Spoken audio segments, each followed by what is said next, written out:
For 42 years, Daniel Carter spent every morning before sunrise inside one of Ohio's busiest steel mills. The deafening roar of molten metal, the scorching heat, and the endless 12-hour shifts had aged him far beyond his 68 years. His hands were permanently rough, his back ached every morning, and old scars covered his arms like reminders of a lifetime spent building other people's futures. Yet Daniel never complained. Every blister on his hands had paid for something far more valuable than comfort. It had built a future for his children. Often joked that the steel mill had stolen his youth but given his family a better life. His oldest son, Michael, had become a wealthy businessman who owned a successful construction company. Daniel couldn't count how many overtime shifts he had worked just so Michael could attend college. Years ago, when tuition suddenly increased, Daniel quietly sold the only truck he had ever owned without telling anyone. For months afterward, he walked nearly 4 miles to work every day so his son would never have to give up his dream. His eldest daughter, Emily, had inherited her father's kindness.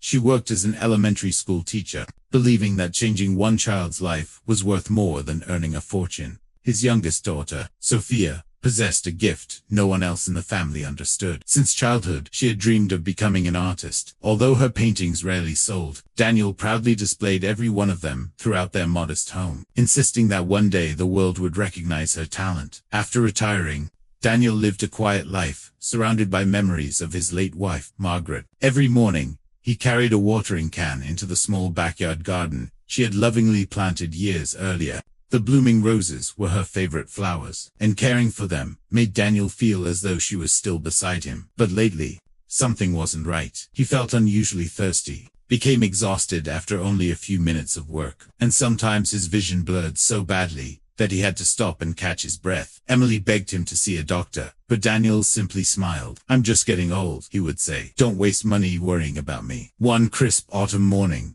Daniel stood quietly watering Margaret's roses. As sunlight touched the flowers, he smiled at an old memory of his wife laughing in the garden. Then everything around him began to spin. The watering can slipped from his trembling hands. His knees buckled. He collapsed face first onto the damp grass. "Dad!" Emily's terrified scream echoed through the yard as she ran toward him. Hours later, inside the emergency room, the doctor entered with Daniel's test results. His expression was calm, but the silence in the room was terrifying. "Mr. Carter," he said gently, "your diabetes has progressed much further than anyone realized. It's severely damaging your kidneys and your circulation." Emily reached for her father's hand. The doctor took a slow breath before delivering the words that changed their lives forever. Without immediate treatment, you may only have months to live. The ride home from the hospital was unusually quiet. Daniel stared out the passenger window as neighborhoods slowly passed by, pretending to admire the colorful autumn leaves. In reality, he was trying to accept what the doctor had just told him. For the first time in his life, he wasn't afraid of hard work or pain. He was afraid of becoming a burden. That evening, Emily spread the hospital estimates across the kitchen table. Every page carried another frightening number: specialist appointments, medications, dialysis, and possible surgery. She added the total 3 times. The answer never changed. Nearly $180,000. Emily leaned back in her chair and closed her eyes. Her teacher's salary barely covered the mortgage, groceries, and utilities. Even if she worked every weekend for the next decade, it wouldn't be enough. Daniel quietly gathered the papers and slipped them back into the envelope. "No," he said firmly, "we're not doing this." Emily looked up. "Dad, I've lived a good life," Daniel interrupted gently.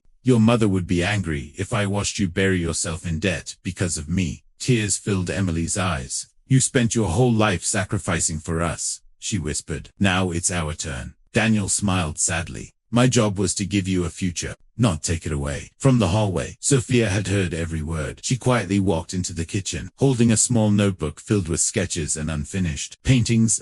"I'll sell my artwork," she said with determination.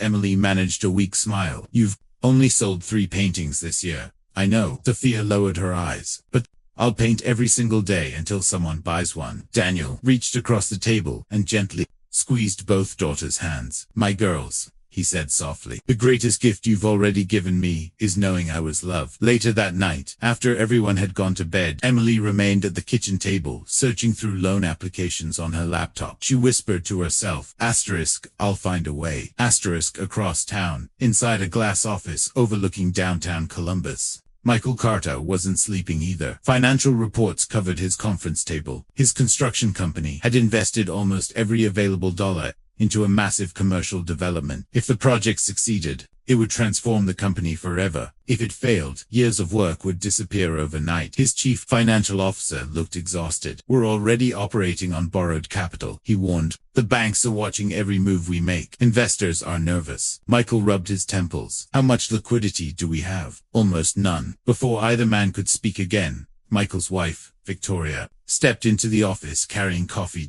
After the CFO left, she quietly studied the reports. You've barely slept. Michael sighed. Dad's sick. Victoria softened for a moment. I'm sorry. He needs expensive treatment. She nodded sympathetically before asking the question Michael had been avoiding. Can you afford it? Michael looked toward the city lights. I could, if I pulled several $1 million out of the project. And what happens then? He didn't answer. Victoria already knew. The investors panic, she said quietly. The banks lose confidence. Contracts fall apart. Hundreds of employees could lose their jobs. Michael closed his eyes. I know. Victoria placed a reassuring hand on his shoulder. I'm not telling you not to help your father. She paused before speaking carefully. But if investors believe you're making emotional financial decisions instead of business decisions, they'll stop trusting you. The room fell silent. Michael stared at an old family photograph sitting on his desk. One side of his heart belonged to the father, who had sacrificed everything for him. The other carried the weight of a company and hundreds of families who depended on it. For the first time in his life, no matter what choice he made, someone he loved was going to suffer. The following afternoon, Daniel stood in front of the bedroom mirror, carefully buttoning the only suit he owned. It was the same navy blue suit he had worn to Michael's college graduation nearly 20 years earlier. The fabric had faded with age, but Daniel smiled as he gently brushed away a speck of dust from the sleeve.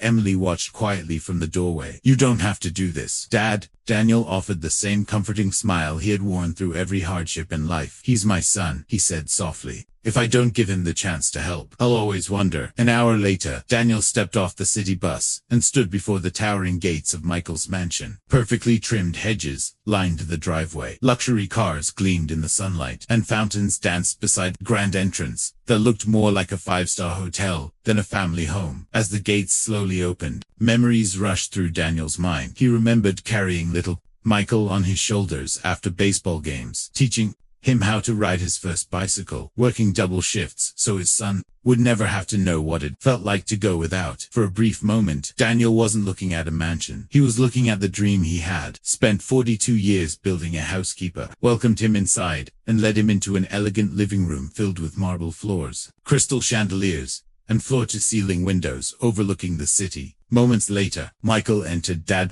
surprise quickly turned into concern. You should have called. Is everything okay? Daniel smiled gently. I didn't want to interrupt your work. Before Michael could say another word, Victoria walked into the room carrying 2 cups of coffee. She greeted Daniel politely, but her smile couldn't hide the tension in her eyes. After a few moments of awkward conversation, Daniel finally gathered the courage to speak. The doctors found serious complications from my diabetes. Michael's expression immediately changed. They say I need treatment. Treatment Emily and Sophia simply can't afford. Daniel looked down at his weathered hands before quietly continuing. I've never asked you for anything, son. He forced a small smile. But today, I need your help. Silence filled the room. Michael slowly lowered his eyes. Every memory of his father flashed through his mind. The countless overtime shifts, the old pickup truck Daniel had sold to pay his tuition, the birthdays his father had missed because he was working late. He wanted to say yes. He wanted to write the check immediately. But another thought crashed into him just as quickly. The company, the employees, the investors, the loans. Victoria gently rested her hand on his arm. Her voice was calm, almost sympathetic. Michael, he closed his eyes for a moment before looking back at his father. Dad, his voice cracked. If I withdraw this money now, my company could collapse. Daniel remained silent, Michael continued, struggling to keep his composure. The project is holding everything together. The banks are watching us. Investors are already nervous. If they think I'm pulling millions out for personal reasons, they'll panic. Hundreds of people could lose their jobs. Daniel listened carefully. He could hear the pain in his son's voice. Victoria spoke quietly. This isn't about choosing money over family, Mr. Carter. It's about protecting the livelihoods of hundreds of families who depend on Michael's business. Daniel looked at both of them for a long moment. Then, too, everyone surprised. He smiled, a tired, heartbreaking smile. I understand. Michael looked up, stunned. Daniel nodded slowly. I spent my whole life carrying responsibilities too. He placed a gentle hand on his son's shoulder. I never wanted my children to choose between loving me and protecting their future. Michael's eyes filled with tears. Dad, but Daniel had already picked up his old jacket. Take care of yourself, son. Without another word, he walked toward the front door. The sound of the closing door echoed through the enormous house. Michael stood frozen. Every instinct told him to run after his father, to stop him, to find another way. His hand even reached for the doorknob. Michael, Victoria, whispered. He stopped. His hand slowly fell back to his side. Through the tall front window, he watched his father walk alone down the long driveway toward the bus stop, shoulders slightly bent, carrying nothing except the quiet dignity of a man who had spent his entire life giving and had asked for help only once. The front gate closed behind Daniel. Michael remained standing in silence. For the first time in his life, success had never felt so much like failure. After Daniel's visit to Michael's mansion, no one spoke much at dinner. The silence around the table said more than words ever could. Daniel tried to smile as he ate, pretending everything was normal. He even joked about the soup being too salty, hoping to make his daughters laugh. Neither Emily nor Sophia smiled. They knew exactly what had happened. Daniel had returned home carrying the same quiet dignity he had left with, but his eyes revealed a heartbreak he refused to admit. That night, Emily made a decision. If no one else could save her father, she would. The next morning, before reporting to school, she walked into a local bank. The loan officer studied her application before looking up. Miss Carter, this is a very large personal loan. Emily nodded. I understand that monthly payments will consume nearly all of your salary. I understand. You could spend years paying this back. Emily took a deep breath and signed the papers anyway. My father spent 42 years sacrificing for his children, she said softly. I can spend a few years sacrificing for him. As she walked out of the bank with the approved loan, relief lasted only a moment. Even with the loan, it still wasn't enough, so Emily found a second job. Every afternoon she taught elementary school with the same patience and warmth her students adored. Every evening she tutored struggling high school students until nearly 10 o'clock at night. By the time she arrived at the hospital, her feet ached, her voice was hoarse, and exhaustion weighed heavily on her shoulders. Still, she smiled every time she walked into Daniel's room. Dad, she would say cheerfully, guess what? One of my students finally passed his math test today. Daniel always smiled back, never realizing she hadn't eaten dinner. Several nights each week, Emily refused to drive home. Instead, she pulled a thin blanket over herself and slept in the uncomfortable hospital chair beside her father's bed, waking every few hours whenever a nurse entered the room or Daniel stirred in his sleep. One evening, Sophia quietly noticed Emily rubbing the same pair of worn-out shoes with a damp cloth. You need new ones, Sophia said. Emily smiled. They still work. The truth was, she had stopped buying anything for herself. Every dollar belonged to her father now. A week later, Emily opened a small wooden jewelry box that had remained untouched since her mother's funeral. Inside rested Margaret's wedding necklace, a gold bracelet, and a pair of pearl earrings she had treasured for decades. Emily gently picked them up, her hands trembling. She could still hear her mother's voice. Promise me you'll keep these one day. Tears slipped down her cheeks. I'm sorry, Mom, she whispered, but I need Dad more than I need jewelry. That afternoon, she sold every piece. When she returned home, the jewelry box was empty. Her heart felt the same. Days turned into weeks. Emily survived on coffee, determination, and barely 4 hours of sleep. Each night, she never complained. Not once. Until one rainy evening, after another 14-hour day, she sat alone inside her car in the hospital parking lot. The engine was off. Rain tapped softly against the windshield. For the first time, she let herself cry. She buried her face in the steering wheel as months of fear, exhaustion, and heartbreak finally overwhelmed her. I don't know how much longer I can do this, she sobbed. I'm so tired. I don't want to lose him. She covered her mouth, trying to silence the sound of her own crying. She didn't know that someone had quietly stepped outside the hospital entrance. Daniel, unable to sleep. He had looked for Emily. Instead, he found her breaking apart, standing beneath the awning, hidden from view. Daniel listened as his daughter cried alone in the darkness. His eyes filled with tears. "My little girl," he whispered, "what am I doing to you?" That night, while everyone else slept, Daniel made a decision. The next morning, before Emily arrived, he quietly called his doctor into the room. "I'd like to stop my treatment," he said. The doctor looked at him in disbelief. "Mr. Carter, are you certain?" Daniel slowly nodded. "I can't spend the rest of my life watching my daughters destroy theirs just to save mine." He looked toward the window where the morning sun was beginning to rise. "They've already sacrificed more than any father should ever ask." Little did Daniel know, Emily was walking down the hospital hallway at that very moment, carrying breakfast in one hand and hope in the other. The morning after Daniel told his doctor he wanted to stop treatment, Sophia sat alone in the tiny storage room she called her art studio. Sunlight filtered through a cracked window, falling across unfinished canvases stacked against the wall. Some had landscapes, others captured quiet family moments. Every painting told a story, but none had been enough to change her family's future. She opened a folder on her laptop. Inside were dozens of rejection emails. She counted them one by one, 65, 66, 67. Each one carried the same polite words. Asterisk, "We appreciate your submission, but..."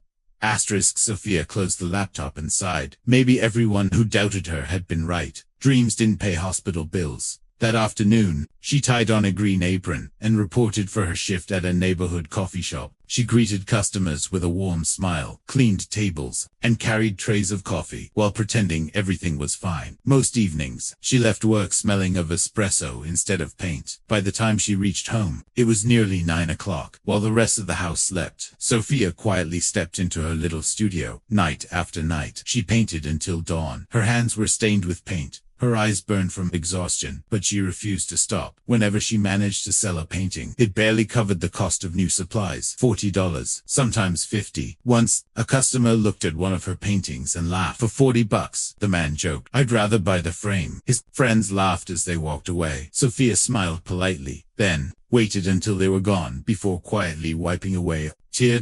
Every rejection made her question herself. Every insult chipped away at her confidence. One evening, after another unsuccessful attempt to sell her work at a local street market, she returned home carrying every painting she had taken with her. Not one had sold. Emily found her sitting on the porch steps, staring at the ground. "I think it's time I quit," Sophia whispered. Emily sat beside her. "You don't mean that?" "I've spent years chasing a dream that keeps saying no." She looked toward the hospital, where their father was fighting for his life. "I can't even help the one person who believed in me." Emily reached into her purse and handed Sophia a folded receipt. It showed another payment Emily had made toward Daniel's treatment. "I'm exhausted," Emily admitted. "There are days I don't know how I'm going to keep going." Sophia looked at her in surprise. "But every morning," Emily continued, "I get up because Dad never quit on us." She gently squeezed her sister's hand. "So don't quit on yourself." Those words stayed with Sophia. The following weekend, she created something unlike anything she had ever painted before. It wasn't a perfect landscape. It wasn't an expensive commission. It was simply her father, Daniel, sat quietly on an old wooden bench beneath Margaret's blooming roses, his weathered hands resting on a worn gardening hat. Behind him stood Emily, gently placing a hand on his shoulder. There were no dramatic colors, no expensive symbolism, only love, only sacrifice, only family. Sophia titled the painting, Asterisk, The Hands That Built Our Home. She photographed it and uploaded it to her small online portfolio, expecting almost no one to notice. Days passed. Nothing happened. Then, late one evening while closing the coffee shop, her phone vibrated.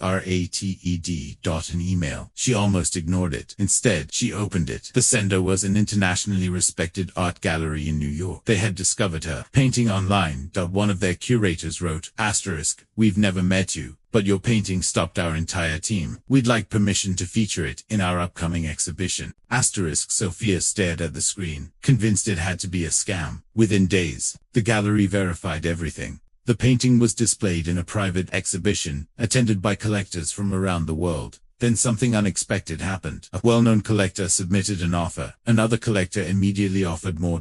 By the end of the evening, a bidding war had begun. Art magazines started covering the unknown painter, whose work had moved experienced collectors to tears. The price climbed higher. $500,000. $1 million. $3 million. Sophia watched the live stream from her apartment, unable to breathe. The auctioneer raised his gavel one final time. Final bid. The room fell silent. Sold. The final price appeared on the screen. $8,400,000. Sophia covered her mouth as tears streamed down her face. The little girl whose paintings once sold for $40, the artist rejected 67 times, had just created one of the most talked about paintings in America, and before celebrating for even a single moment, she reached for her phone. There was only one person she wanted to call: Dad. Her voice trembled with joy. You don't have to stop your treatment anymore. The news spread across the country faster than anyone expected. Television networks called it the most emotional painting of the year.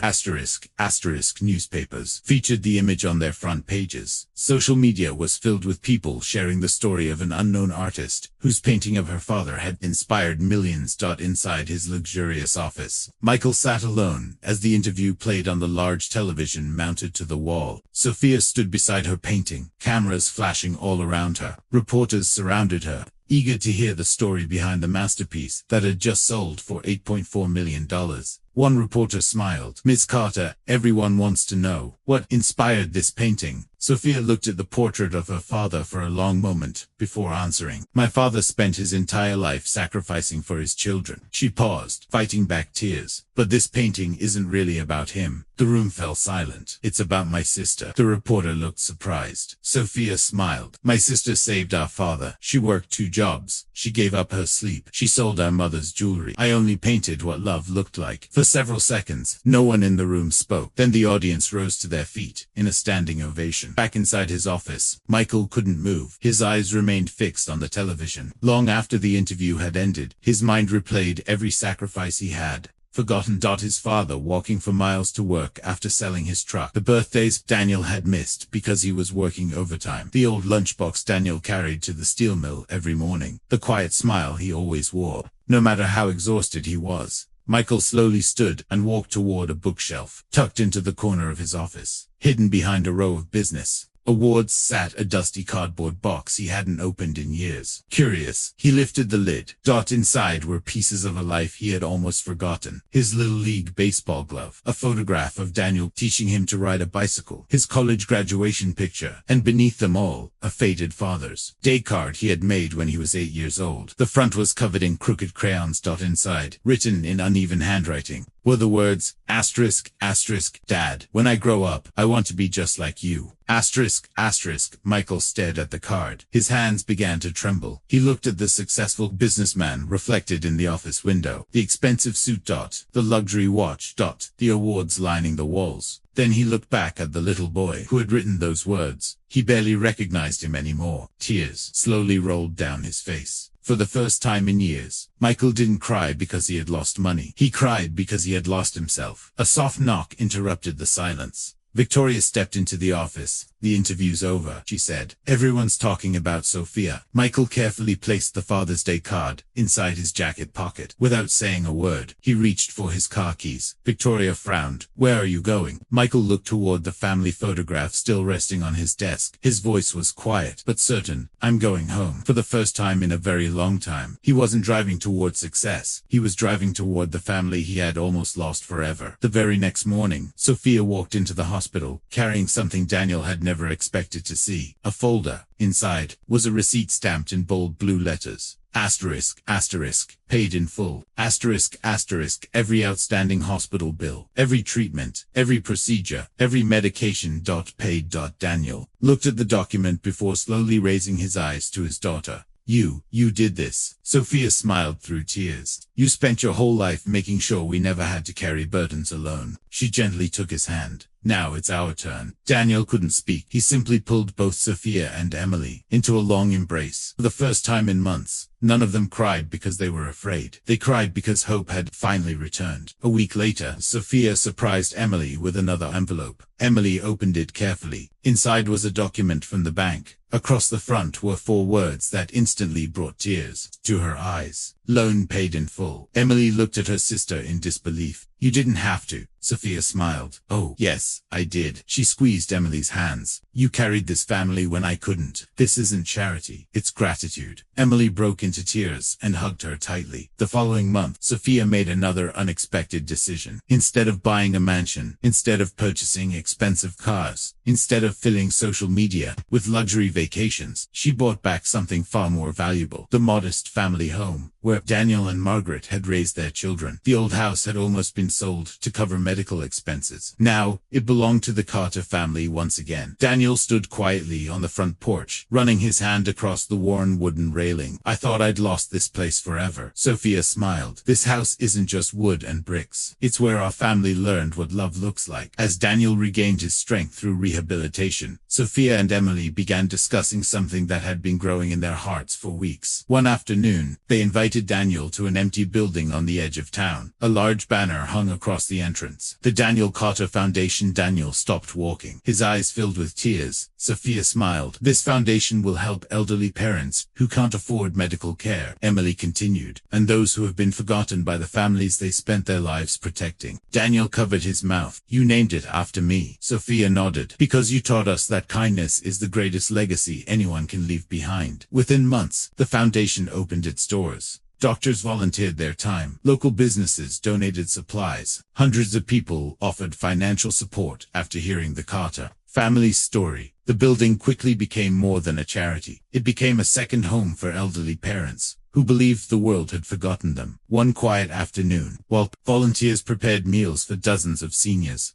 the front door slowly opened. Michael stepped inside. Everyone looked up. He wasn't wearing an expensive business suit. He wasn't carrying flowers. He wasn't holding legal documents. He simply stood there in a plain blue shirt, looking nervous. Daniel approached him. Michael lowered his head. I'm not here for money. I'm not here to change the will. He swallowed hard before quietly saying, I'd like to volunteer. The room fell silent. Daniel studied his son's face. For the first time in years, he saw humility. Instead of pride, Daniel simply nodded, then grabbed an apron. The months that followed changed Michael more than decades of success ever had. Every Saturday morning, he arrived before sunrise. He drove elderly patients to doctor's appointments. He pushed wheelchairs through hospital corridors. He carried groceries into tiny apartments. He served hot meals in the foundation's dining hall. When no one was watching, he swept floors, washed dishes, folded blankets, and cleaned empty rooms after long days. Not once did he ask anyone to recognize him. Not once did he mention the company he owned. To the volunteers, he was simply Michael. One afternoon, an elderly man quietly thanked him for helping fix a broken wheelchair. You remind me of my son, the man said softly. He never has time to visit anymore. Michael looked away, unable to hide the tears filling his eyes. I know that feeling, he whispered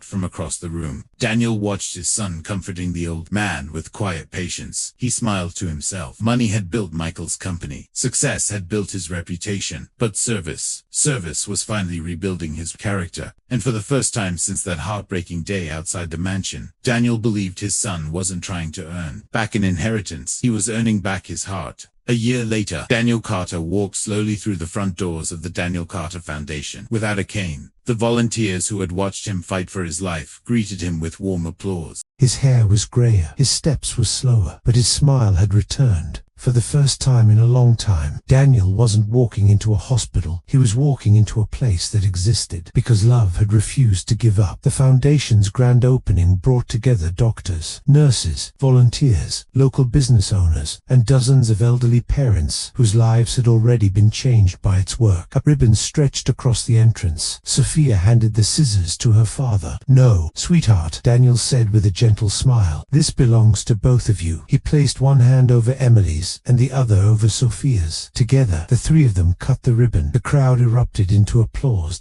As cameras flashed, a reporter stepped forward. Mr. Carter, she asked. Everyone knows this foundation carries your name. What made all of this possible? Daniel looked at his daughters, eyes filled with quiet pride. My daughters taught me something I spent my whole life trying to teach them. He smiled warmly. Love grows stronger when it's shared. The audience applauded once again. Across the room, Michael quietly stacked boxes of donated food into the pantry.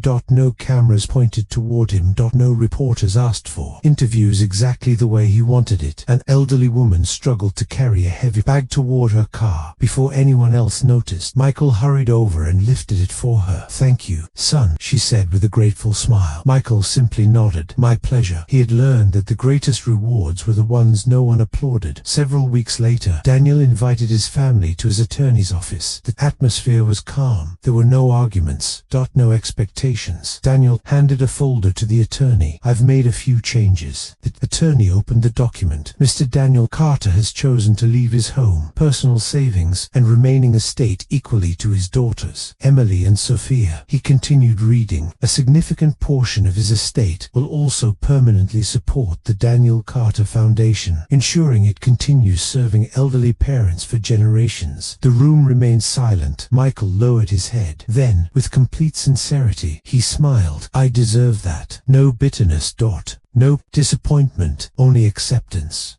Daniel slowly stood and walked over to his son. He placed both hands on Michael's shoulders. My son. Michael looked up.